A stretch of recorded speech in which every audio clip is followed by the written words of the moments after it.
Sa and nine higher Angel 102.9 FM so yeni akroya ya san transmit at the Far Angel TV so na ye ukwa Facebook aye Angel 102.9 FM ena ubenya ye na fodo nsam nyina aka ho ama enadwumade no akosro sisubio bre ena asu na wotwe no mu ensama yade somo ewe kasebo ahodo mu no ena yebo ni nyina so bio ama watie nti ya na ode wadwenche no aba ama yede aka ho na nanso ye hwe na wotwe no mu ensama yade somo no de dimu akotene wose ye sansi so ema wuti biewu a yete se 2024 voters register no aye ready na isi ka kire yen se wo ma hwemma gya tum se bibia eye pepepe enti abesan asisu bio ama political parties any observers are woman who voters register no a isi say eye pepepe no woman so de woman komo a ewa chire ebaye eno na isi san ka kire ndc amanyokuo no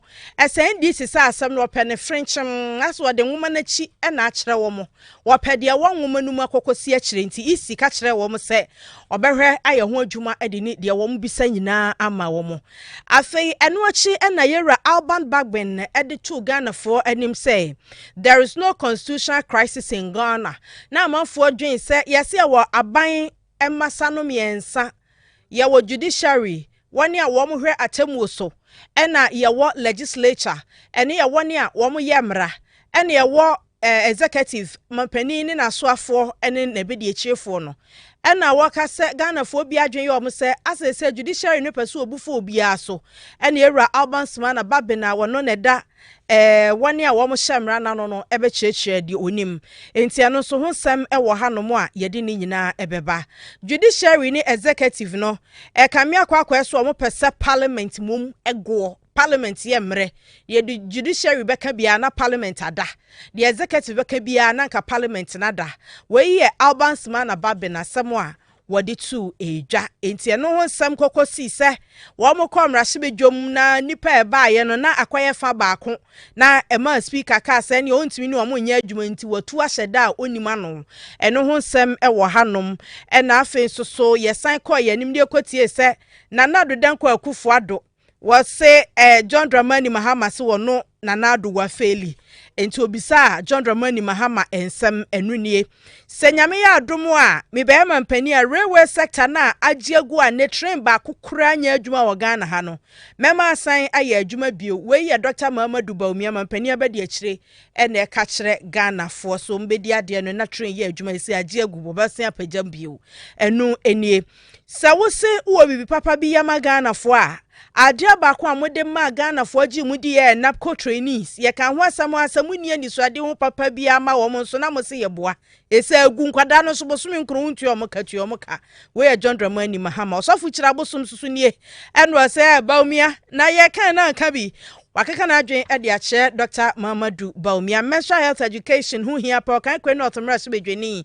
ene de atudwa che se samu na watwe ye de bai na do so pa ne no ena ya je adwa yesi subio ede ama wo na ne se be ya nsem bebrebe ubenya daje na watie ni nyina na de ka ho a ye de bebo so bi nso ene se de be ya fraud anasa dwirimu a ewo aban akatua ngomam titru ene woni ewo enwomasua so eyemu ye be pra ni nyina afi honom no ya de ho adekire ene namo a ye ma omafo anyantiase wei eye dwumadi a Ghana Education Service ne fa ya wo hwe enkontabuo Frenchem so no wo mo akwa probo akwayo na enunti ye beji bi ede abrewo wo Angel Cola ye ready ana wo de na ye apple ana peach enya mesrewo a bo modern se obetu ano na etsh na ne abusuani nyina ma no sansam rosani munti no bi ono Angel Cola bi edi ho dance say e refresh no calmly na ma said your pese ono ana ho odi gina ne naso na ni je wie peyo no onya ne sa pepepe abusuano obi anum bi mankwada ne bi no mo anya twetwetwe anhaw na wankasa nso bubo bi na ye mpanifo na ye kɔ adwuma ye kɔ programs ahodo nti ya fie no na wahwehwɛ adonko next level energy drink na de aboso na asia kanya wa hoden na amwako wenim medin ene ohema sachiwa yabasisia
Abusie Yabuakwa Baba Angel 102.9 FM Angel TV. Ye Facebook Live on so streaming live emayen. Ohima search once or TikTok or no swajibia. Emayen yina yenye muchefana ubia jinidie. And yes, I bring ya one no Angel Kola nubi. Na di dia kasi una hua. Obia so anom ne de so a wase akata so de asi ni nchen yi ene na yentin si kwamu eyesi so biu Electoral Commission adwuma no na wochi oka kire Ghana for 2024 general elections book ebehwema ho obi adin no aye ready ya kire se ejina ne na so premen enti no entotwe a efa sa akwa no so de omo awie chairperson Jane Adukwemensa ono ene odi tudwa ebra wo ye re-exhibition wieye na wo so omo bo nwoma nimu ama ensem a eba ya na wo mbo no ye aduonum nwotwe no wo matimi ahwe ni nyina asiesie ntese wo manya buku a ogidi sa amanyoku ahodo no nyina hunu na wo nyina agitum friends am chofo nhyiamu a na amanyoku ahodo a wo Ghana ha nyina na musifo ewo ho ena Jane edensem wi eto Ghana fo anim.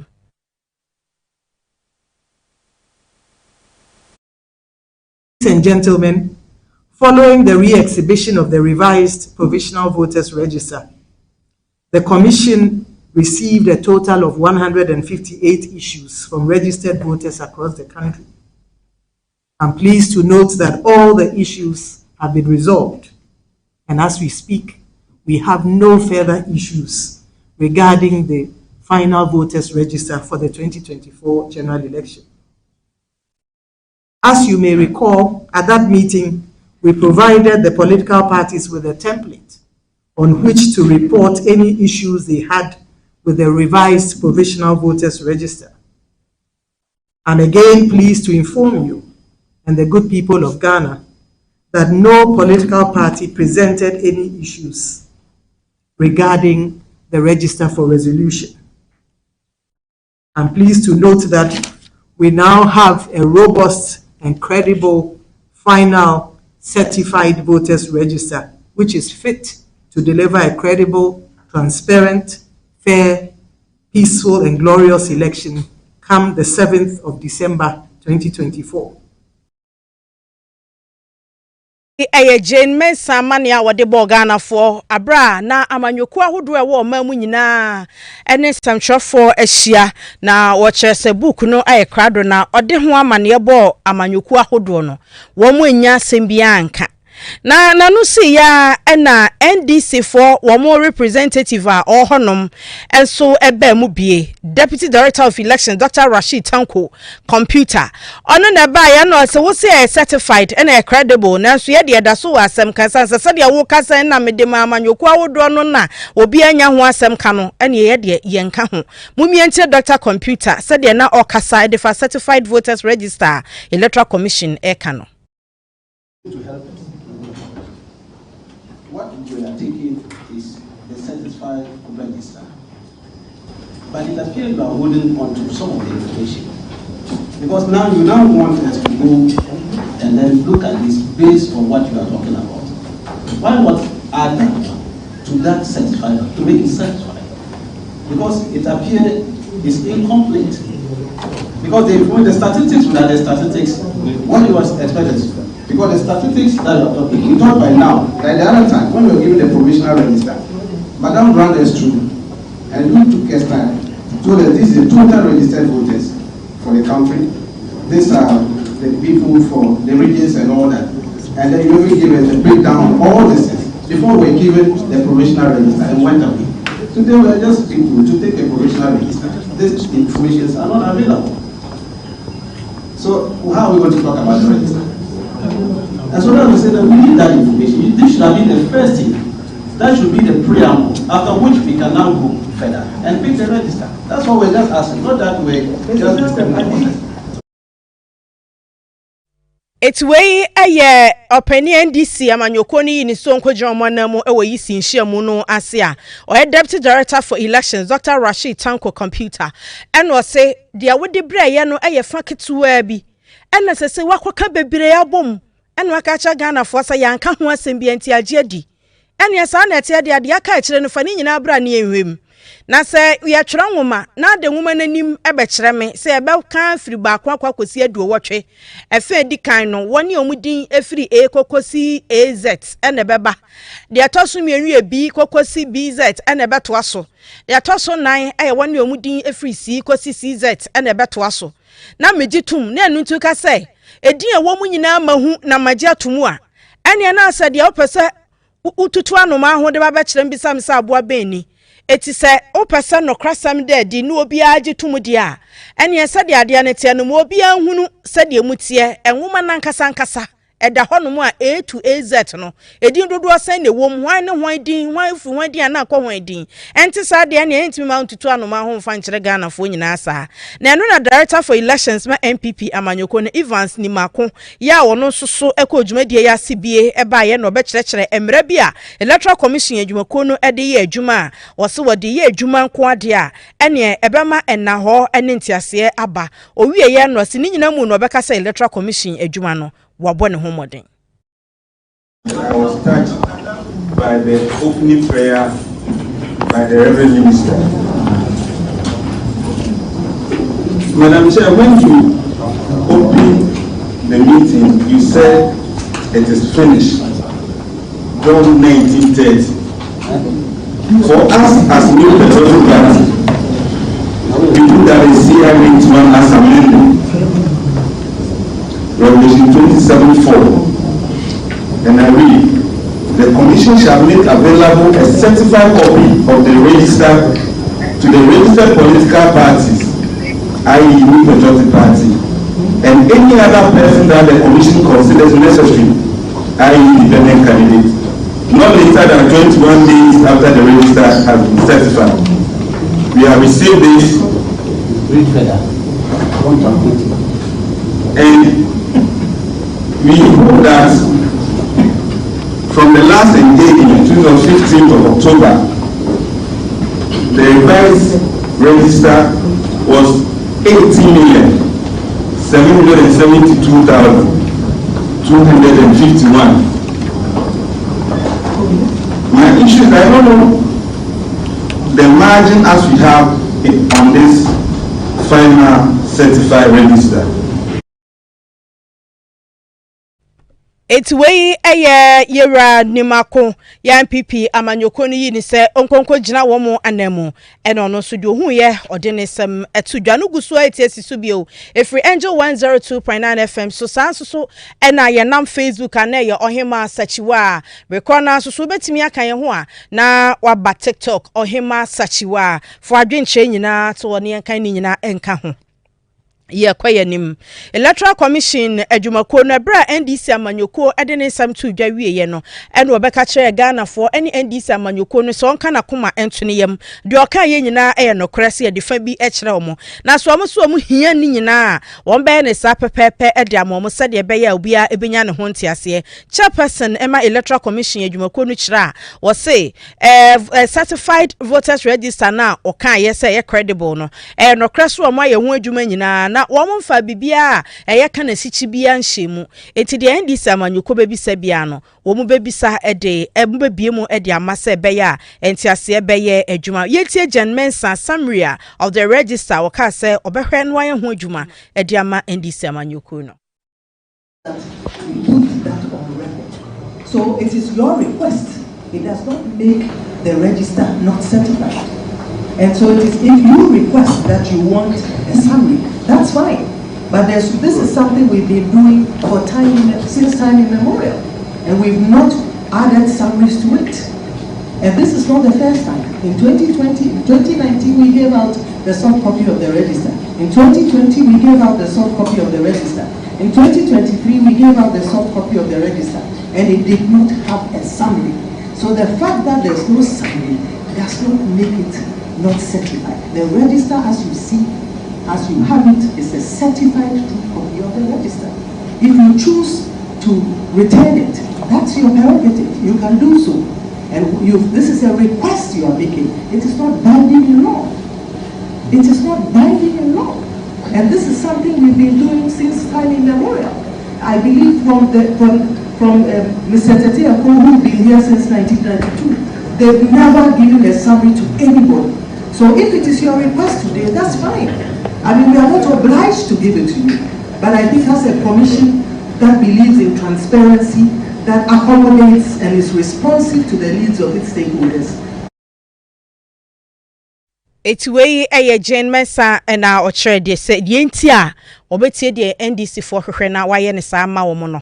Now, no see ye and Dr. Tanko computer or no Nayana Musinia a Jane Mesa Eddie and New Year man no or no so didn't seem say to us.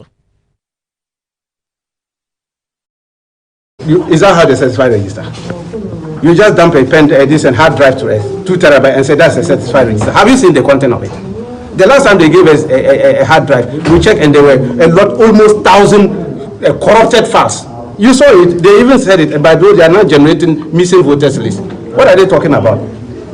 We are not going to accept this. You cannot force anything on her and say who is holding it. She is holding Ghana into ransom. She held all of you to ransom. What did you say? Media men, you were standing there. For more than 6 hours, she held you to ransom. To come and now use that kind of thing on you and telling you that if you want, you can go. We can have. Yeah, we've handed it to her. She can keep her electoral commission. We are a major political party. We'll see who is who. You think the issue is not being patient enough to explain issues to you? We have spoken our mind. That's all. If they won't explain it, they can go to her. We don't care. Beyond returning the Into way and someone Dr. Computer NDC amanyoko suma no eso nkoso omonam odi tudwa ene wose wahu wo kan no akwakofa drive bia bra wo bebie nsem bebre na woso wo hia ne sa one ne bekasa we de Ghana nsamtwofo a wo mo ne one a Electoral Commission ye adwuma nyina ka ho asem Electoral Commission mo nsesa yetimi from se ebeba no pa no wotwe na mo wo ho ebebo tu no obi amai yatoto punum na motete abonten veranda so twɛn no amu nim say on beba 3 o'clock but ye be from some medu on woche onwo etino yesra se de papa yi na du say amanyofo so kra mo ken mo mmra mo hye no mo manya adwa mo fa buo ema nipa na mo pon na mo Kofi a ye ne mo nyina pepepe office no na den yi ensonsonya kakra eba ye ntem ye free Electoral Commission semi so na fe ye nkonsam a akanimo. This is Angel 102.9.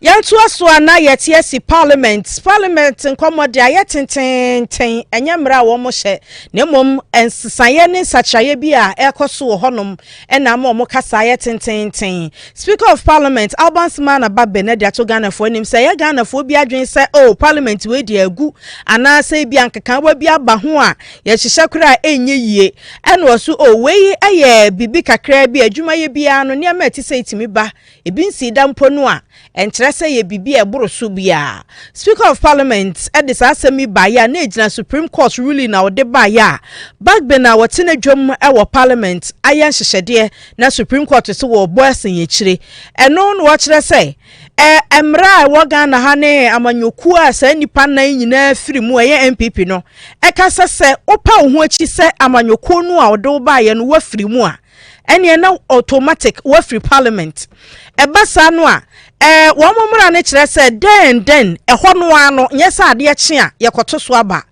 wo semu a mo wodom kuma mu no mo sori kodom kase nu na dom kase no ensusu ba dom kuma ho eno ne se ebasa nipa na wo mbe free sa amanyoko no dodo no ema mo dodo so te hwi a ene sa ne beba ne mom se bia na ye dom kase ye ankasa so kra no ye boro mo sudu na ye mumienu agyae ene emphasis ye bia ma na ye boro mo so miensa ena nan ye gyae a ene ye din sacha ye kase ba esesa baby a obi ate no wosesa ema dom kase akọ kase afa na keto akọ keto afa na Supreme Court say aha wo mo nsan to so nya adwuma eno na ba be kase o eno no nkyere se bia obi abubu wo mo apre ana se bibisa eye adwuma eno mo ye ena bibi abesankan mu momientie Albansman Ababe included the swearing of the oath with a call on God to help me. I'm very confident and have faith in God to see me through these dark days of Ghana and our young democracy. Ladies and gentlemen, I want to start this presser by disabusing and setting the minds of Ghanaians at ease. There is no constitutional crisis in this country. I repeat, there is no constitutional crisis in this country. The Parliament of Ghana is alive and working. Let nobody mislead, misinform, or disinform you and the country. Agbena numa sama odi tudwa se ye constitution na edibu man no de ho nkeka wa bia mai adwuma no mo ye na nsakansankan bi aba sankan mu ntimo obi adwenya ne so ene na ye constitution na sem kan ye no na obi de ne nsa kan ma constitution no ho atechema da bi enti sakra constitution no da so a egiane na so a eno ana ye de ye adwuma na mom odi nkyeremu bi baaye ese de wo ho ne se executive eno ne amampani ene na so afo eno no ne judiciary ye atemmuo fa no eno mo ka omutia bom epese omu bu parliament animtia sa no ohunu no enti so obi adwenya ne se constitution ne ho akanya constitution mom na mom eyaban masam yenu aka bom pese omo bre obi ahoden ase a parliament no pese omo bre na ahoden ase enti we ye albansman na babene nsem a wodi tudwa ekire de ekoso ne se obi adwene mu ye ne kesene ne a sei eneche we ye wukwada November 7th and when Ghana for Bonkomo. Attorney General is taking a different position from my position. I should still contract him as my counsel.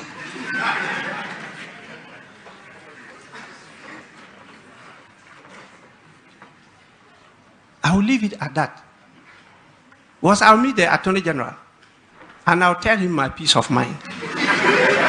On some legal issues and pronouncements he made at the Supreme Court. You know, Attorney Generals must be respected as learned. But it should not be part of what Obama referred to.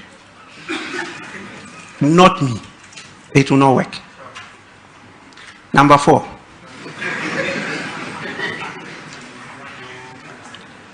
As for the terms they use against me, it's part of the hazards of the work.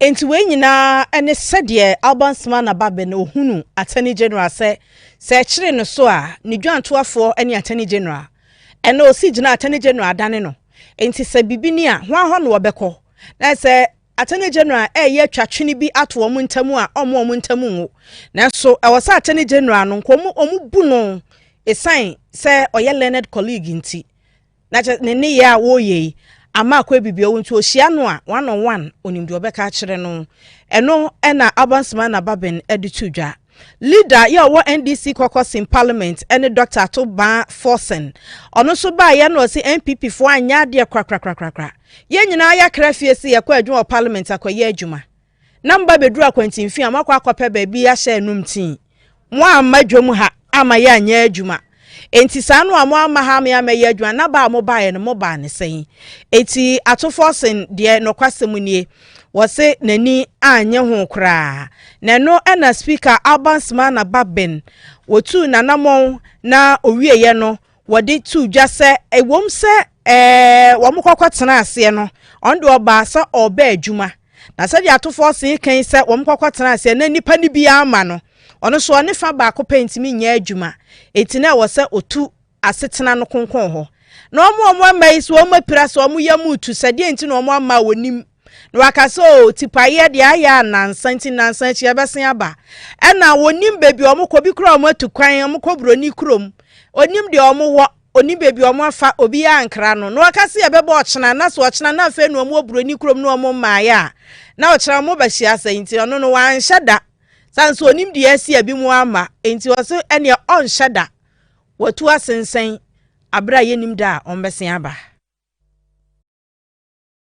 So from the initial request for us to consider 5 items, this second request added 17 more items. And this request came from the MPP members of Parliament, and it was signed on their behalf by the second Deputy Majority Whip, Honorable Alex Tete Jodubois. Unfortunately, the signatories who made the request have not shown up, and therefore matters that they wanted us to handle, which are admitted for the consideration of the Business Committee. Entiwe ene nkomo a free parliament ebaye na enam soma Speaker of Parliament Abansman Kensford Bagbin edi to just were two parliament asetena no edi akọ eda one fane da anhye animu Emma NDC caucus in Parliament swamu leader atuban force nso ba mu bia wose MPP for pesa dodo aso on pesa mo cheso mo hia che obia mo kwa mo nkra mo ba mo nkra enti de omo ye no hu se eya adebuo ena womumu Ghana for ended our campaigns and reported to duty this morning only to see that the MPP members of Parliament who actually recalled Parliament, we noticed that they failed to show up. This morning at about 7 o'clock, we showed up at the business committee meeting on the 6th floor only to notice that the MPP members of the committee once again failed to show up at the business committee. I personally called the committee clerk and I was informed that she is out of the jurisdiction and no one has reached out to him to her to program the business of the day. I was worried and reached out also to the MPP side and to have an indication as to what their plan is. No one responded. I am deeply worried and deeply concerned that the very people that requested for Parliament to be recalled failed to show up. Clearly, what we are seeing here is an abuse of the Constitution and the standing orders of Ghana's Parliament. The NPP Minority Caucus have indeed caused financial loss to the state and to us, the NDC members of Parliament, and to the people of Ghana. We say this because these recalls cost Ghana money. This is not the first time that they have done this. They've done this a couple of times, but we see nothing than disrespect.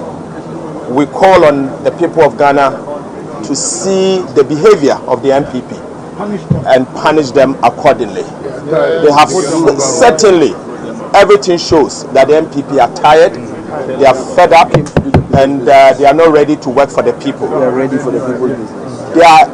They are bereft of ideas and they are short of vision. They cannot solve the suffering of the people. All what they do out there during campaigns, in spite of the hardship, is to sing and dance. We yewra Dr. Atoban Force no na odi don ye NDC dom no nim e wo mrahye bedwom ene yete se obo MPP fo achi ese kabo hunu ene omobo Ghana fo a ya dance che se omo aka so omo abre omuni ahoden ne opepa bi a omo de sum Ghana fo biu eno ne nsemo a odi tudwa Mr. wa abra Facebook Angel 102.9 FM ho na fo wadwen kire to ho na yen kan kakase ebo no sanse ka ho a eye mma pa o ka ho a Eyama na afiri mu nso a etosin enti mpesa odo presence ne ba na ade wadwen kyerbeto na ye kan ni nyina edeka ho bi monso a mo wa TikTok no mo betimi akọ TikTok no ahwehwe ohema asachiwa enani de edikan ya na wa follow se de be ya bre bia ye beba no na yoso yenya wode na aba na ade wadwen kyato na ya kan ni nyina ede aka ho make sai sesi ye ma hu se Jennifer ewo hono mo achese live ono so kan ye hu bi na ye nyina ye de esemi eba Jennifer nanaba Rahim Rahim yam wadwe dase Soko GH enso so wa hanom Soko ye dase se wo ha Jan ode ne ho mama happy weekend me dase One City Fashion thank you for coming Van Brown Channel Nyankopon insha for coming Sanso Jennifer Nanaba Rahim eno so hima me so me wo awo win enchi na me hwe wo Williams ni Williams nso so Italy Modena na Emmanuel A Jan enso so wa hanom nyame hwa mu nyina se mo aba na mo aba nso so ewo mududuo mu a ye nyina na ye de kasebo no eba Van Brown Nyankopon shout for the likes ne de wo fam pa ese sugar anasi Malakai meje so dodo ena at my Ghana Nyankopon shout nso so se wo ha bi afe bize ewo ha ena Obapa Naomi enso ha bi Isa Ahmed eni miss call nso so nie ena abusua mu aka nso so moto ato aso saa nyame hwa mu nyina se mo aba we eye TikTok for ajingo eni ajingo aba beje number 3 badge kra afaduro nie na German desia kwabena kisi enso so minu ya be ma no ono so ewo ha Teddy eni agbedovi ono so agina mu denden surveyor Mark Adabo ewo ha ena Samuel enso ha Van Brown Channel Nyankopon hwa mu nyina samu gina mu denden ewo TikTok for nom Cypher onso mahu dodo Teddy Nyankopon hwa mo for the likes and comments me da mu nyina se jama kwa bena kisi obo adwuma Emmanuel Francis enso so ewo ha nom Samuel Kojo Agbolo Agbolu enso wa ha Caleb Junior me da sepa Martin nie user udi ama be mahu ye na na mahu ye nti wa utwiro ye no wa kwaku center 1 kwaku aba bedwuma kwaku akwabo rider ana aye Roger okay Nyankopon show yanku yanimo NPP caucus in Parliament Alexander Fenyo Makindi wo monim en wo say Womo amewura mrasebedwa danum na so bebi omo wo no na omo so de the form 8 yes speaker beka say ye hwana aso amakoma say speaker beka so NDC for muna moya minority enti mo sori nkokumam na say MPP for no ba womo ba betena majority na so speaker anye saa enu nti no mo so omo ma mewura ho kra no ohu say speaker kwaya NDC ni eti de NDC for be bia wofo aso enu wajaja no ho na NDC for ye de omo pe e wo parliament wo na sanya say speaker ye NDC ni a anka de NDC for ye wo betena ho aye hwe ha say obeba no na woni e wodonkumo makwa kwatena dom kesefo akonwa so na wo to wasa wo twen say dom kesefo no mewuram na eno no enko we koyo kaya wo ho enti no mo soso wo mo ampa makra no wo so wo mo mpento kwasem bia enu enti no mo nkwanko wura dan ni mu no owie no speaker de na opa ne se koyo kaya abesi wo ne na ase na chese ordinance press na beto ne hwena no na nka ohwe ne no so ye mfa nya ka bi ma menka bi ye ntie Afenyo Makin leader of MPP group Afenyo Makin ni MPP for a majority. Exactly. And that is a law. Exactly. Mumbwa speaker of Fuma Munka. Yes, we are Fuma Munka. Na Ghana ba kupene ewo. Dia NDC for ni ya no person Ghana ejeto Fuma. No one country so wa Fuma. On the sun so by. Dia speaker di kan here ya no. Speaker. Dia speaker di kan here ya no. Ya yankunto kwa o. Oka di oka ya no. Ye ndi na tem. Ya ka chere say speaker.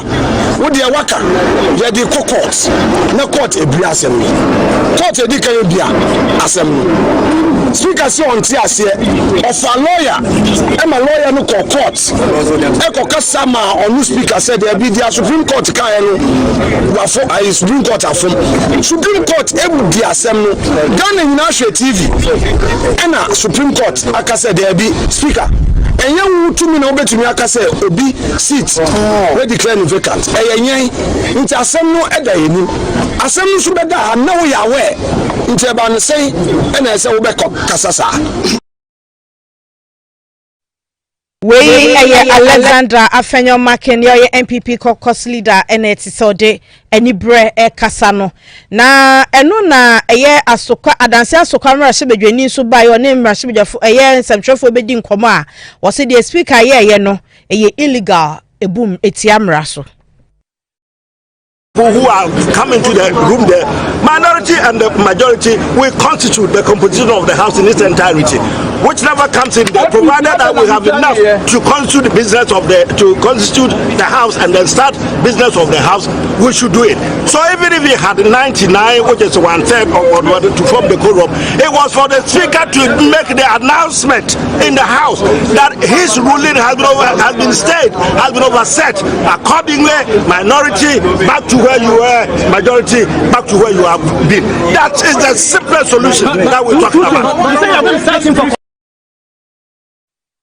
It's way a yasuka and ansasuka mrashebedweni.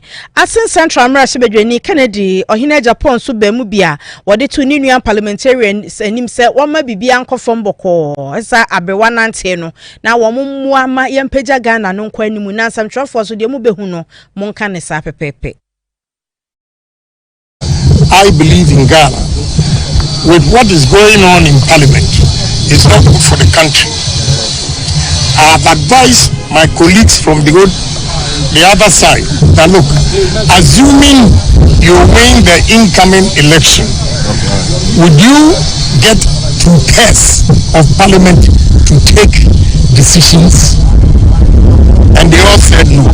So I said, well, if you are saying that Professor Michael Quay set a precedence and you are using that to take a position as you have done, then what happens if you win election and you don't get 2/3?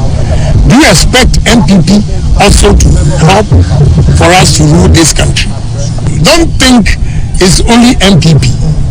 It's Ghana going through these challenges. I believe that next month is going to be Christmas and workers are not even going to have their salary because Parliament we have to approve. So media, I'm pleading with you to be very objective.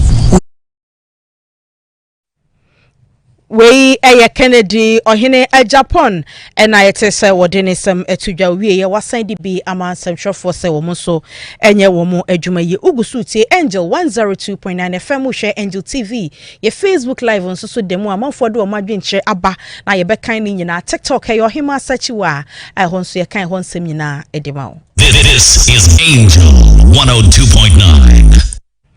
Adafo yanko yanimwe na yen free parliament na fe yentin si Ghana amanweye ensemwen management ya wa Ghana Education Service GES no de atudwa se de bia ye bekwa kwa ibu enkonta ha hwa ban katua nwoma so no na nipa bidin aberemu ayetua omoka ewo potoka sam de friend ne say payroll no so payroll fraud wose kwa na ekosro ya wodwen ho a wonte asenti eho behia say ewo Ghana Education Service no ankasanka mu no wode entotoya ne hyehye papa begu akomu a wobegina so na wode ayi afri honom Deputy Director General Management Services ewo GES ani Mr. Steven Kwaku Owusu wono na atonchi no ahyew ade ama internal auditors ya wo service no mu say enhyehye bia ewo wo mutirim wo mosua wo munim a wo fu se wo mugina so e de hwese wo be clean payroll system no a ebeye yie no wo mo famra se de be ya woni edi dwirim kwa so e de din bi be hyehyem yetu wo kai kokogu wo mbotom no ye betime yi wo munyina akwa ye Owusu e de nchinu ahyew ba ya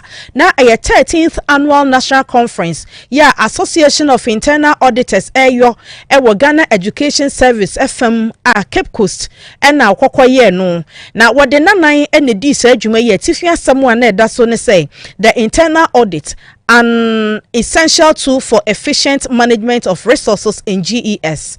Naturally say internal auditor eya womo ankasa mu nkuntabufo a womo bo echire no. Womo ne kwan pa wo betimi afaso na womo de ahwese enwoma wode yi adwuma no womo nto na saram emenkonko di ensaboni mu. We no wose internal auditors ene betimi aboa amasa okun we a eye dwirim ne katase sha e wo service no mu no wo betimi ayi afri ho. Wose de bia wo bekono na infractions ewo payroll no emu a eye payroll fraud na eno no GES management na hunu say se auditors nka ho a wo ya enye yie age se auditors ne bem na o matimi aye ama ayeye. Deputy Director General GES Ora 7 Kwaku Owusu ene esentrofo edi nkomo ewo dwumadie yase a wose internal auditors no ne betimi aboa amomo hunu kwan pa kwan krogen a obetimi afa so na wayi saa enhyehyɛ bɔne a ɛwɔ wɔn system no mu ma kwan ma nkrofo bi ɛbɔ krono no afiri hɔ. It's a internal audit unit now, a critical area in Yan. The chair make us a song of my and say, you may be on the horse. And I say, anybody more. This will be or her say, she knows who did. And into the friend of compliance, and I said the internal auditors, friend of risk management, and I said control systems. So I say, teacher, this will do the team who say, what you actually, the Juma internal auditors. And into now, second education service, you would make it teaching by a payroll, Sika, my Sika, Yena, Sidino, Sibu Contact. Internal auditors, and a boy, and you say. Sika we Adoma we can say for Juma we no na dey and I say nipa no ba Juma na wa ma Juma o si etua na kan se etua na and I say nipa na nipa pro kra o etua na kan onyi obi a wo Juma ah ye friend payroll for e mo Juma no so pa na Juma gigi yes dey and say ye say on kwan na ya emwa o hia training ahodo o hia element yetimi ye Juma yi omo na ye hwe mo ahese ade we to yi Anthony say na wo say na say na Penia wono ena wakasa Dwumade ase Deputy Director General Management Services GES Mr. Stephen Kwaku Owusu enono National Chairman Emma Internal Auditors of the Ghana Education Service and Mr. Kennedy Kwajo Eya Wilson ono so di na de share to Ghana ban and management no anim ese yankwati adromra eno ne ahaban susu wo wrem ewrem so no kono obehia Wellington boot obehia sekan boto abati adro na gumu ohwansa na odi akọ enti asoma mu sam nkwati adromra saa na de anuhunu saa yamfe ya anuhunu saa nnonwere ebewowo enti ya na niam akade a ombehia de aye adwuma no won memme won to won nsa entoso na omotimi de aye adwuma no se de sene fata adwen no wo ho nyansa no wo ho nimdia no wo ho aka fayo no eno ne asam no nti aban so nwu niemam na atimi amom aye omo adwuma na so ni nyina mu no ene sa aka de ani ni ho no de asase omo ye a ebeboa ama yatimi asisi akwan a enkrofo fa so bokro no omu gusu omu de omu nimdia ye adwuma pa na enyamare sesa enemri yewo stage be our friend technological age nti adwuma bia ye bia no odayama technology no odi yenyim nti yebeya yebehye yedwendwon ho mobeya yebeye ho akadze nyama yebutum oboboye ma yebutum yeso ya ye adwuma ne aye ne ebi sende brazi anapa ewiabre enyumir ahotomoba oye GS management wo bo ho modini but modern bono yentum kade ni na ewie paye nyanya manka krakra bibi to the logistics you can logistics you can bibi to the tools you di be adwuma to the laptops bibi to the printers bibi to the bia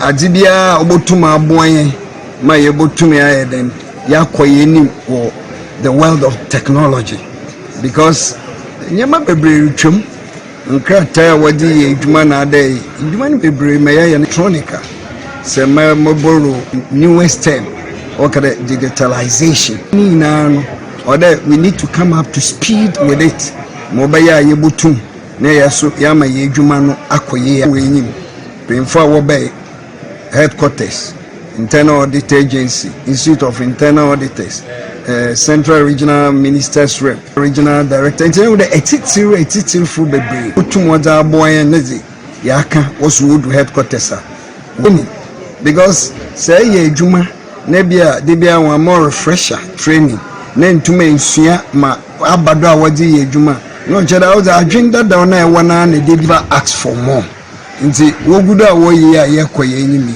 wo be ne mo amaye yeso ye adwuma na ebutum. We are National Chairman for Internal Auditors, our Ghana Education Service, GES, and yete ninkano Reverend Bismarck Akandi, onuna Chief Internal Auditor, our Ghana ha, and audit to Internal Auditors, ya wamwa Ghana ha nyina nim se sɛ wɔn yɛ adwuma ma obi ani obepopo agu wɔn so ehunahuna bi a yɛde behunahuna wɔn ɛne asɛ yɛ tete wɔ asɛ yɛ dwodwowu emu wɔn abam wɔn adwuma yɛ mu kraa deɛ yɛasoma wɔn ne deɛ wɔn kɔsua ayɛ a ɛno no wɔn agye atum sɛ wɔn bɛyɛ no wɔn nya ne frenchim wabra wɔn ma kwan ma obi a ehunahuna wɔn na ɛno na ɔkasa wɔn atete paa afi wɔn members no wɔsɛ wokɔyɛ adwuma wɔ baabi sɛ bɛyɛ obehunu no krasɛm ɛwɔ hɔ na ade abeto dwa na sɛ nipa no kra wɔsɛ ebi a yɛde no kɔ atemu anim a yɛde nakɔ a na sɛ deɛ yɛtwetwe wasene ade a ne nyinaa susu free Ghana Education Service mpanimfoɔ na hɔ ɛna yɛ ano ɔmo ayɛ ɔmo ho osi akwanfoɔ no enti sɛ members ne yɛ ɔmo adwuma a sɛ no na ɔmo akɔakɔsoa so ɔmo bɛyɛ nko ade ma obibi a mo ɔmo hu ma suro bi a ma ɔmo mu ɔmo nya ɔmo adwuma na onim sɛ members no so ma wɔn ho kwan ma saa tete ne adwodwo no ensi wɔn adwuma yɛ ho kwan wɔn yɛ ne pɛpɛɛpɛ sɛdeɛ ɛsɛ na ɛfata yɛntie Reverend Bismarck A. Akandi. Bismarck Anaba Akandi, Chief Internal Reverend Bismarck Anaba Akandi, Chief Internal Auditor.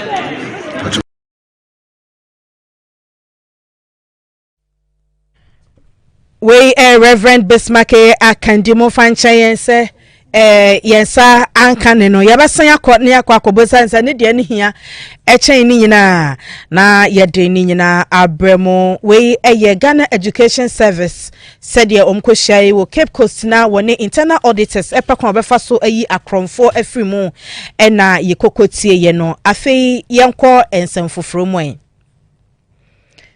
Yamma pani nana adodanko akufo ado say John Dramani Mahama ya wono no wofra ono nana ado ese oye field president no dia no oye ya enti Ghana fo ema okotena nchan afi no se opese osaba no bebe wie ni terms no nana ado ne Ghana fo edi nkomo a wo ka say wono de oba ye na dwuma ye so Ghana fo ani nti otwa mfie na no Ghana fo de 9 saka no ho ama na twa awie na se na mampani dada John Dramani Mahama na adwen eye ne se oye papa che wo bia o misa Ghana fo sanse na dwuma eso ani a anka Ghana fo anto aba entia na manfie nan pe ene obetwa ye yentie nana adodanko akufo ado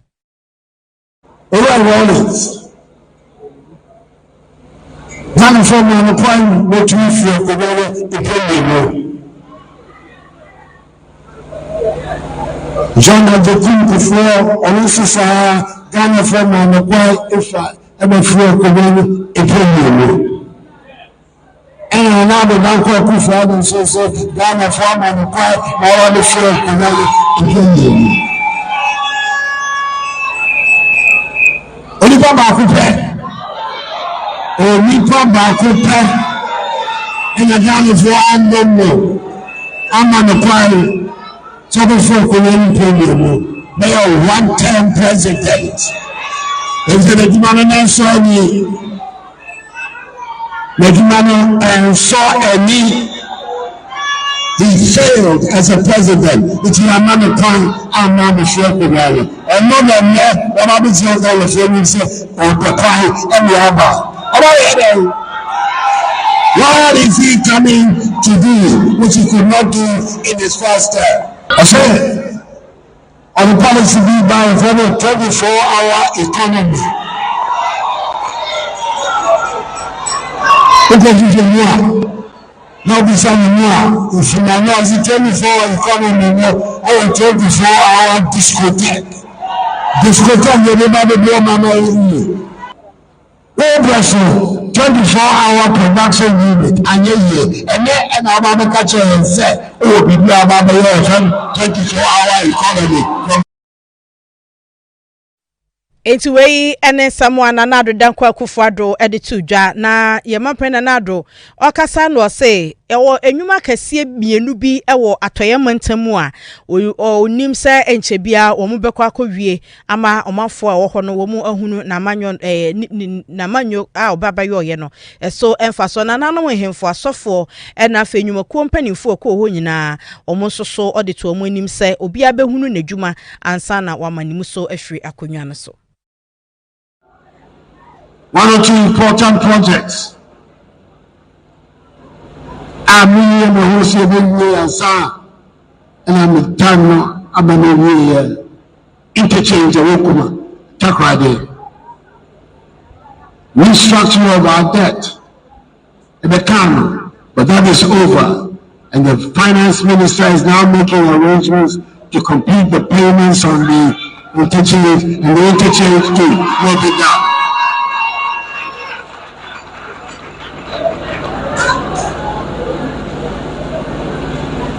And the market sector, which got involved in the same exercise, and also Yakubu Adoma, the big way, Mamishima Babe, shortcutting, Asanama.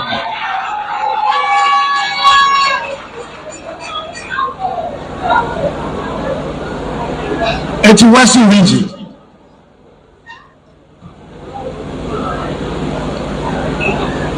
Siebu Kunta.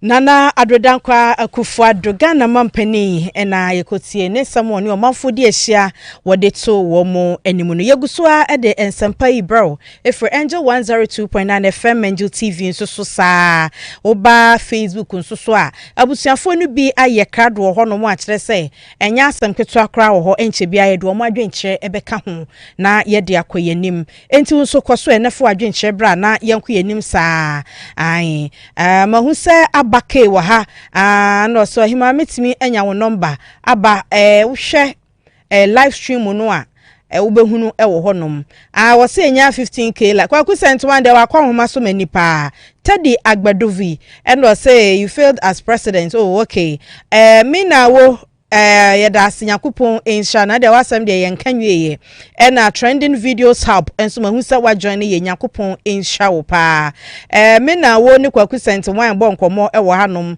oba na wo me bless up me na wo ma mo na pa kwesi Sunday going home not knowing you are going to work pa kwesi Osino fu se mi Kofi. Oh, pa kwesi debi o. Young man ni Yakupon sha big solo. Osi my wife I miss you sani ya wife. De kwaku sent one ye grant me nyebi. Sani ya wife. Ye bibi Fred Nana mami hello na XB. Osimi kanche GS say onfa diploma holders no. Yes December 17th. Ombeto betia. Obeto etia. Yo mate omwate onkra no nti. Minim so mbeye ho adwuma. Jennifer Nanaba Rahim meda sinyakopon sha Evelyn King mahu se wo hadodo. Prophet still ojaba nyakopon insha opa. So ene ne ba birthday. Eye Abib insha kwansa. Enti Abib insha kwansa happy birthday. Nyakopon sha wenye wo kese. Kosi se obeye kese pa. Nyakopon ma onso waba woni brem. Na osomran fasoma adasa Ken George or say MPs na mu ye serious ni Prophet Loja ba mejo so dodo ena Nana Ama 4929 mejo so Yakus as a nice lady thank you so much ena Safo Ajiman 748 also hima me was circle opposite mybet.com na me show Roger Madwe ja bless o first time here on ene fulo na ya yetehia pa na ya menu abompuni mpo ewo ha likes ne dia momani nsu na 20k ena ye hwehwa akro yanko yanim ewo nsam aka no mo 2024 presidential candidate ma MPP amanyuko Dr. Mamadou Bawumia ono na ekire se wo hu se nka trade so ye adwuma wo Ghana ha nkeye eti se nyankopon ya adom na so obeye mampani a Obema re na sia ye adwuma bio na apagya manfo esikase mu kira wo se railway sector no wo hu se wo mu ye ni ya ebema woni a wo mu edi nneoma ekodwom odi nneema free baby kwa baby no wo mu ko mu adwo wo mu pa no okasa ewo aguna ewo afigya setre east abaton peso so wasantemantam mu eho eno odi kokoto dwa se na administration na hunu se the railway sector no ehu hia pa enti oba obesiesie ama aye krabehwe owie ye no kase womo di kan kra University of Mines and Technology UMAT fo a watakwa akasa se enuoma womo kra edi free China ban womo nyai na womo mo ni nkọ railway lines na yebeye ni yie no eso ansa na MPP anasa mampeni na adodanko akufo ado abanya yewura baumia eye na bedi akire wo ba akonwa so no na race system ye adwuma e wo Ghana hanomo a wane e won kran takwa ne mpotamu na eno na wo mudidi akwaniaba ekosi se wo bo amane se wo yes sky trains afedi train kroma ne mfafam e befa wiema yewura joga tegigina mu denden di atwa sika mu odu ese no na yede yebesi na afedi train ba kokora nya adwuma wo Ghana ha yamampani na adodanko akufo ado bedi akira wo no na Frankatuni MPP amanyoko se obeye mampani a train besia ye adwuma bio ye minim say mi wura na akufo ado ya focus on roads me ba mepto so but ade a me pese me de ka ho railway development in Ghana from Accra all the way to Kumasi to Pada just a railway no ebeboayen from Kumasi through to Takoradi just a railway no ebeboayen ejisu to Eduedin just a railway no ebeboayen na ye resources no etimi aba ye railway no then the Buankra port will be very, very important. Buankra port no ye be Buankra port no but you need the rail from Accra to Kumasi many you mat for akasa mimpese ye ko na ye importi concrete slab steel adene the rail no. I've told them to come up with a way, say all the materials that we are going to use to construct the railway, we are going to make them in Ghana here. This is Angel 102.9. Afei ne ahusesere ni hianti e ba ebehwe na yamasan ye adwuma bio acting president wa Aguna Traditional Council ono ne ohirine a owo bepoa nana japa amiyawo ensoso ne ensem weyi eto Dr. Muhammadu Baumia anim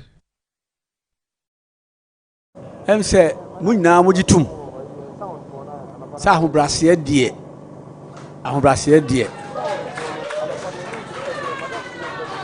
obia ni ho nanumu asem eye boko obejira ha mutie sebo kan na empuntunyuma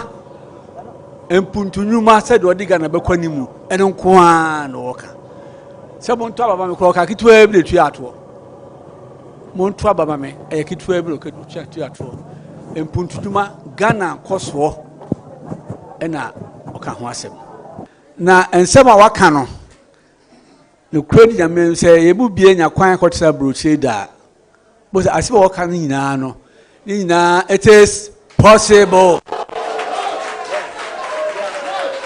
and some waka nyina it is possible the manage ho kra ne say oka digitalization no ade bi aje say yani ye the computer man ya bre papa na me ka bibi kakra che mo sebe me ile won kran oba no okọ school bi e no ko school abruchire ebesi na nyina wo kira de wa America Itiwe yohine enumasem yeguswa wa amanyosem National Democratic Congress NDC amanyoko presidential candidate enumampani dada John Dramani Mahama ono soso na akeka na dwen ede acha Dr. Muhammadu Baumia sa okoba bia na mepese me bia enwuma edema youth mepese emaburu ni nya adwuma ye weyi eye nsam asanko nimfahwe ne aniwu a ka onka bi kra bio sanse se ye bu nkompo kohwe nachi na braba wa bɔ mfie nwɔtwe ne bibia nkyerɛ sɛ saa de no ewoni tirim sɛ obɛma mabu na nya bibi papa bi aye na wɔ kasa bra na dwa kase bi a yabɔ ɛwɔ kwame krom ɛwɔ biako yabaton pesua so ɛwɔ timantan no mu na probo de adu wa na wɔgina wa atu ɛno ɔse akane wɔn so wɔn de bibia ba Nation Builders Corps omuka so omode ba NDC fo ka sankrofo azan bi no omo ye omode dada mo eni atifi enani nan enti ade we be ye kwantimfi kenken kwa MPP fo se NDC fo no ka ombaka so ntimi so ye be ye eno omo sha ase bosume nkron kwada ekwaye adwuma ye ntwe omuka eno omode omo ho awerho aba betena fie wo se ye no so de be bi adwuma no nti oba no okofa kenken kwa bi aba yankase ye be yo no amanfo ka yanya bia ye nansa obeya katua ma obra no akwakopa oba bia tena nya obi na be yiwadie wa na na beje yakwa akwatara nchen enti ono de oka kire Ghana fo se ade ba ko MPP fo ya ade wo ho no wode na no be fefa wo ho na waye so ya ye o ye gusu aye ya wo si ahya asie mpo eno ano no wonwene kantan na se a wonto aso da na kansensemu nti wo ado hya ase no wo sa wo ko wo sa wo ba sa branso na de opa wanya wie nti wo sere Ghana fo se yenyi MPP fo nsi nchen na yemfa de wo ba obeye bibi a ebeka ho dada ma amafo anya ne so mfa so omumu bebre titifie amafa omu ejuma mu enso omu ye training no allowance e wo se mo de ma omo no bosomo kono allowance akam president say e wo botai stress e yampa dia tua omo allowance ni ehu se yampa ko allowance say 700 cedis Ramani Mahama wie ye eno se Dr. Muhammadu Bawumia na se omo se Ghana ye pasumdwei na ye beto abai obi amra National Peace Campaign launch omkokwa ye wa ama MPP amanyo company fo enim sanko omo ka amafo beti obi ama na wase we na Dr. Muhammadu Bawumia ya se na ne hojo no obre no as no pasumdwei no ye bibi abense na hode am ye chidifo nyina hunu se ampa afi bibi ye de asumdwei na ye frɛ wa wo ma e de asɛm na wo ka kire Ghana fo no moma ye ntie John Dramani Mahama for presidential election. Now we were northern region, and now I was saying Miguel Rally war Karaga, Coastal and Charismatic Council, and the Chief Imam Office. Every say Yemra Saji Medianity. Mija, Mijuma and Namian was and I'm a bad guy, and we could do what? President Amma, Vice President Amma. Moso na moshe bambo for so anka chese ye ka asumdwe e wa bado wa akose kunja ku bibia na bomba na ye bisa se adan na omampani abede chiamba ye se o no ye youth program o chere se obeye mampani a senia obenya ejuma ama emabuna ye na abra NDC efi abaimu na enkrofo ni ejuma ye ewo Ghana ha nyina na ye 8.4%. Efie wo twe amobetna so sa unemployment figure no efi 8.4% akodru 14.7%.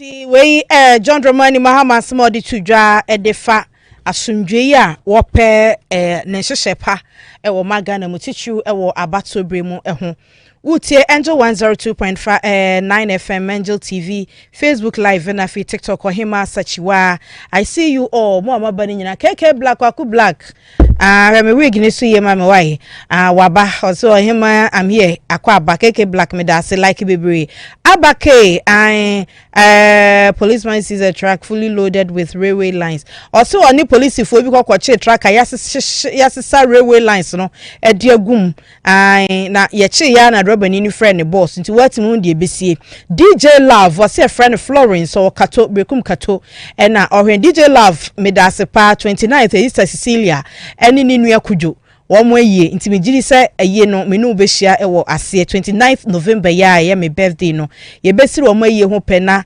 30th November ya Sister Cecilia duana na ye mewo hobi nti me gidi sa won so be ho Roland o se friend pa akwasi owodi aso na ohwe bie me da se kwabena yebo a me da se sa voice of the tower o se baumia pa de obrempon twum se long time ani o ye hia ya che higher man enso wa ha no kwaku sent one no se de baumia ye kwaka pe ye so ye ndisi ni atage o enso ka bia e was asebe de ka ba ke o se yi railway lines nya fela achu ewo hanyakopon show na Nadra and Baumia should stop promising Ghanaians again while they have nothing to do for Ghana enti the aba enono yanko yanim ewo nsama kamo Founder and flag bearer at the Magana Union Movement, Gum, Christian Kwabna Andrews, a friend of Sofuchra Bosom, Papaya Brady, Bufuaka Canadrin, a chairman Penia Bedi, Trial to Frankama MPP Amanyuku, no Dr. Mamadou Baumia. I say, Wakudna Santamanta Musa, no gum. Anunjabi kakawanya TV and was sorry and industry way now wagana how agu and a factory way now wagana how agu me ba me ye asisa factories industries na chirabosumu yi chiragana for no kenken kwa chirabosum ntimi mesesa hwe entimo obi ansa ni vote e wo chirabosum ho asemi ena chirabosum te ya wadwadwadwadwadwadwa and wo frɛ Ghana for nyina se yamra ne emeti yakoya and you see yankan share Dr. Mamadou Baumia say we are so obi animu no number 1 na okoto ye no omo ye honhom adwuma omo ka na ofo se bia ya agoro e kire se we ase nyina anim ne so ye trofo number 1. Well, I say recognized in the world as number 1 liar. What's the son will be anymore now? Ye can be a waka went me ya. Any anka umpodi anka ye feed your cranny at ye when umasum. Mommy and teach Rabosum said your dear before a casa Dr. Mamadou Baumia. And now all men cotton cotia, Baumian and Nanam, Ashanti region.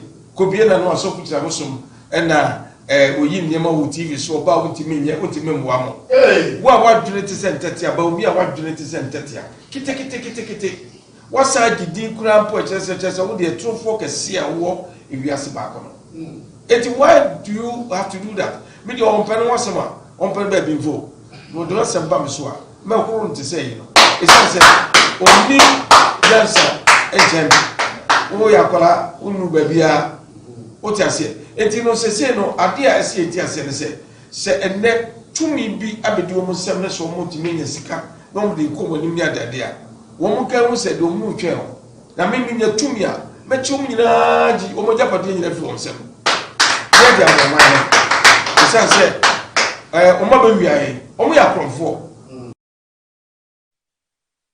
we eye sofu chirabosom ena o kyerɛ sɛ de ohunu Dr. Mamadou Baumia adwen ene sɛ wɔse so na sɛmba ne so ɔbɛhoro no na eno ena sɛ de akoso e Parliament e bisa osofo kyirabosom ɛsɛ ohunu speaker right honorable Abansman Abagwen ene sɛ de members of Parliament e wo benkum ni nifa no nyina ɔmo ye no de 1992 constitution ho a ohunu ne sɛn Mamiko Parliament emusa babe and no to one free Parliament saying that one man team countries at the porting pa pena parliamentary set Maya Magana Maya Ghana my mom passo. Yes. Media a bit to me a bit to bed in the Parliament and can't in the Pansukram system. Region be any tobacco. Your military is something to the whole region. I don't know parliamentary in Yabaco. Near Susan Pebregum, then paying now comes in Abumwa. Sikomo Tino, and the Pedium. The omo concept no moje the omo kon committee omo card de mo ukamuwa ebetime si factory be 50 oh Ghana na so mo an ekoka because one more chichi and security and education my fault and them mo be banyina nya papa education be na Ghana hasia etimabo den ewo mrahye bedwafo dodo adebia ebo mabaso ho no say regional minister ohwe mpuntu ohwe security ohwe bibia enokra whole region ye wo one adan na won ye kwa kwahye region no na e region bi ohwa ye wo du ebi edumi enu ni ade ono ne braso de be 16 one region one MP na akwa represent wo region no ho se be ya obebo amaya chechire oman we ye sofu chirabosom gum amanyoko no founder and leader na yete ne kano na amrahye bedwani owo kan kwen north abaton peso aso ma metali Teresa Ladi Awuni na wo srese menstrual hygiene wo se ye ma ekọ nipa sumpa tichiru enyesa ema no nko a na mo mema wo mu kununum ne wo mo papanom ne wo mu nua mema nom wo kyerem se hu hia se bibia ye beye wo mremu ene bibia ne de behyem se ema ewo bosomi akwanto bi a wo mutu a ebi de ahomete ebi fa ne mremerem ebi nsusu wo honom a eye kamu ebeto wo so ebi kura ntimi nkwa adwuma ne ade enti hu behia se be ma omafo ate ase na ne no enkwada ne bu ha basic school no ahya se ebu ne nsa ne ho asiesie ba ote ho no na adwen nyina wo se na me sori na me ho aseye na adwen nyina wo so ne ade nti ade a ye kire kredu sa wo hunu onim ne ho kra ye enti no ono so ne dia wakwakoye obaye a owo mrahye bedwami ne se ye bema yani akọ se ye bema enkyerkyere a efa menstrual hygiene and menstrual health ho akọ animu oni hwene akwala ne se ba ko ni ho ebinum a wo mu nim no mo ka se ye duabo eye chemicals a wo mu de galamsey na aba ye nsuo mu no enu na process ade we nyina enti sa ye ko ye commissioning of 2 boreholes awo kan pe no and asese abebi a ye gina ye aloboshi me be donate pad e di mass school kwala ni nyina na I think so far these are the activities and they are also apart from my non so no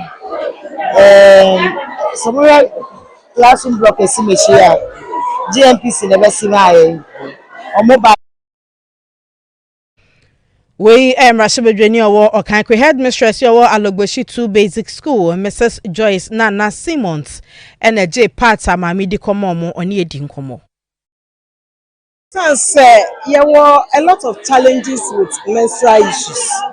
Na no head teachers no kra no na say ye tobi esisi ye office obinya emergency na ye year man. Over the years, every year, yeah, menstrual hygiene week, how to maintain hygiene when they are menstruating. But yeah, opportunity like this for someone to donate sanitary pads to us. It's a better honorable Teresa Awunia say, Papa, say, what show, what or doorway, ama Alogboshi 1 and 2 basic school. The best say, all donors are welcomed. Say, here. Anona enkwada na yema omo pad ni bi ekire wo mo anije. Babi wo honuma, omu nya pad, omu de ntuma agune, tie dana se paso abechicha ma. Dana. Nyami shuani dana. Yeah, that Obana is waiting my pad. Because sometimes we to me you so poetry. So I'm not catching essay. Yes, it may enjoy. Theater on your boss. I mean, did this and I may be a persuasion. Now, but no matter you. Okay, I'm a brain. I get a master. They are running my government. If I'm catching some of I'm a brain. Mama, I do not have my idea in your so ye can. Empire is so good in mortgage now, but not so am I. And then I see. Eni na nkwala ne se oba no a we Alogboshi basic school 2 womo head teachers se na womu hia ya wom kokoje ayeye de ya mrahye bedwani ya wo Okankwe North abaton pesua so Teresa Ladi Anwini ya na hotedi ni oba no a womo dana se chief executive officer ya wo National Entrepreneurship and Innovation Plan NEP ani owura Kofi Ofosu enkansa na wakache kaya ye trainees se woni a womo di Kenya ntete ni mu mfaso no wankonkwa ye franka enkyeresa ampa dwumadie no so mfaso we yense wode to wo manimu a na okire se wo mu nuanom bi so de akira wo mu nso ba na afei na wo mu awie season final regional cohort beneficiaries training na wo mu so wo mu de boase be ya woni a wo mu yakaya ye wo benya ansano dwuma na wo mu frɛ wiem ene nantie bebrebe na wo mu akwakotena bebia ye dwuma we ye dwumadie a wo ye ewo Ashama Lebanon School Park ewo crime. In kind there and then you trap for into Muna Moya lucky batch. No more. As I'm never want to say, among penny evidence, you might deal with him. If you say, you start say, you might deal over Bani do any part 300 approach 200, and they say, Ness and Canipa 600 and Ankara, Mopomo, and so Modoya 759. I guess I'm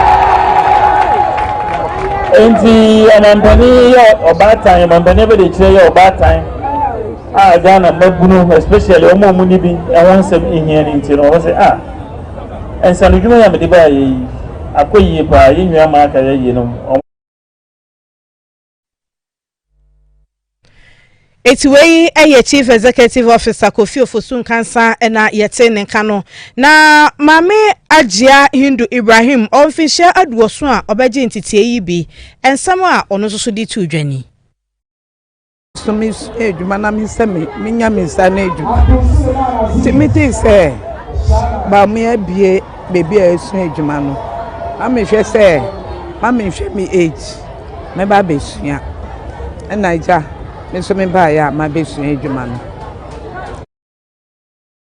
Eye nep jumade no wane anya mu mfaso na omo kye wo mo ani so a wo mo da ase no Enoch Abugna aba Nyankopon insha Kobe praise boga owo hanom bio na eye John enso ewo hanom Castro ma ye nyina jo no se nkanche na na do se o prefer Mahama ne one time no over ne 8 years no na eye Kofi GHS re na Kofi GHS Boaten o se friend Boaten ono so Adoma diaba na ohye Obrimponchum or so hima all the way DJ Scatter mecha opa why late mecha oto aba Obrimponchum me da se Obrimponchum say oni ni sister course eni ni nuakuma junior na omonhwe Yakopon Shamo pa Felicia Abuajuwa ka ya late enne na fela achumi na wo eni KK Black ne adofo yedamase mega sense lotto branie yedan ya ho akwa basesia na se ba yedidiaka ebeto aso nyi afidie ni free ha Facebook messages afei na ye bekan